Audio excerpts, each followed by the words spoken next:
All right. Hey, folks. So today was legs. I'm going to just talk you through my goal for the session, what I wanted to accomplish, and hopefully give you guys a bit of an idea about how I view things. So I wanted to get done 8 sets for hamstrings, 8 sets for quads. By the end of those sets, I wanted those muscles to be thoroughly exhausted. So I need a lot of reps, a lot of pushing past failure, a lot of intensity techniques, um, and also a lot of, particularly with quad work, a lot of getting into deep positions because that really does a lot for my quads. For my hamstrings, I will say not so much with the deep positions. Doesn't seem to do a great deal for me, but for hamstrings, my hamstrings really respond well to intensity techniques. So pushing beyond failure with drop sets, partials, all that kind of stuff, that really works well for me. I find the stretch stuff for hamstrings can be somewhat injurious. So this is one of those conversations where it's going to be down to the individual, what works best for you. So you see with this seated leg curl, I'm just showing you one set of every exercise, but I did 3 sets, and all 3 sets included partials and drop sets with more partials. So very, very intense. Once I'd got done with these seated leg curls, my hamstrings were already pretty toast, which is a good place to be after one exercise. Now, after that, I wanted to do something a little bit different for hamstrings. I wanted to do this. So a glute drive. And now, I will say, this is pretty new for me. I would say in my history of 25 years of lifting, I've hardly ever done a glute drive. But I think they're a useful movement if you're trying to place a lot of heavy stress on that area without maybe doing another RDL or deadlift variation. I do the deadlift variations on my back day. So on a leg day like this, I think glute drive is quite a nice way to do things. Also, since I'm doing all my hamstring work before quads, it means my lower back's not getting pre-fatigued.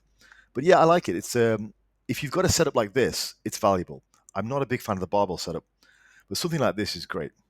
So I did 3 sets here, still using pretty moderate weights. Only that was only 100 kilos for set 15, and 2 more sets afterwards. Now this to finish off. So it was 3 sets of seated leg curl, 3 glute drive, 2 sets here. Really like this exercise. Not much of a squeeze. Not much of a stretch, but more of a squeeze. What is cool though is I'm not that lean right now. I think I'm maybe a genuine 15 to 16%. But the cool thing is when you get like relatively lean, you can see all the little detail, the back of your leg and the hamstring. The hamstring is probably the freakiest body part when you get lean. You get all this wriggling under the skin, which looks awesome, I think, anyway. That's how you know you're pretty lean. You get a lot of that detail in the back of your leg. But yeah, 2 sets here, and it's a nice finisher. But by this time, my hamstrings were pretty done anyway, which is where you want to be. You can get a lot out of 8 sets if you just really push it. So as I say, failure and beyond intensity techniques. I want to get my 8 sets done, get them out of the way, and then I can move on to quad work with nice and warm knees, and everything feels pretty good. So very, very happy with that. That was a nice day. Today is actually the day after that I'm recording this, and my legs are pretty battered. Woke up today quite sore, which is a nice feeling. So moving on to quads was 3 sets of leg extensions. Now, I have done drop sets in the past with partials. Partials are difficult on this machine just due to the way it's set up with the biomechanics and everything. I can adjust the seat and all that, but to be honest, I can't really be bothered. But I find this is enough. As long as I'm progressing, it's okay. With the seated leg curls in comparison, if I don't do all the partials and the drop sets, I find it harder to add reps session to session. Whereas with the leg extensions, I can pretty reliably go up. I'm sure that's got something to do with muscle fiber types or whatever, but whatever.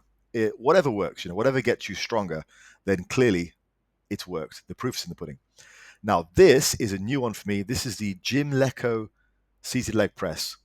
You can get such good depth on this leg press if you know what you're doing, if you care to.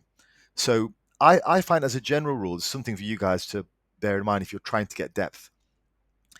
You can get flexion from either the hips or the ankles to encourage more knee flexion.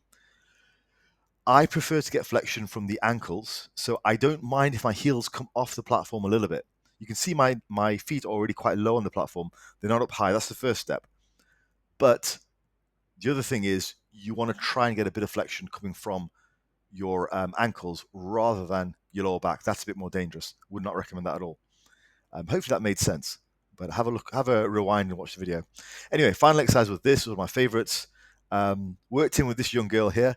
Nice thing about this gym, everyone is super friendly. That girl is probably half my age, but very, very happy to chat. Nice girl.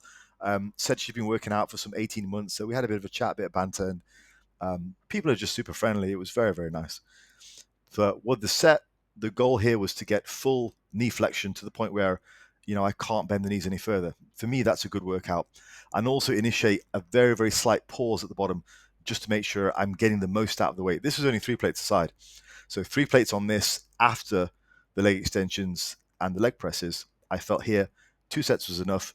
And by this point, my quads are toast. Today's the day after. My legs are battered. So I would say mission accomplished. Pretty solid workout. Very happy with that. Hope you guys have a great weekend. See you in the next one.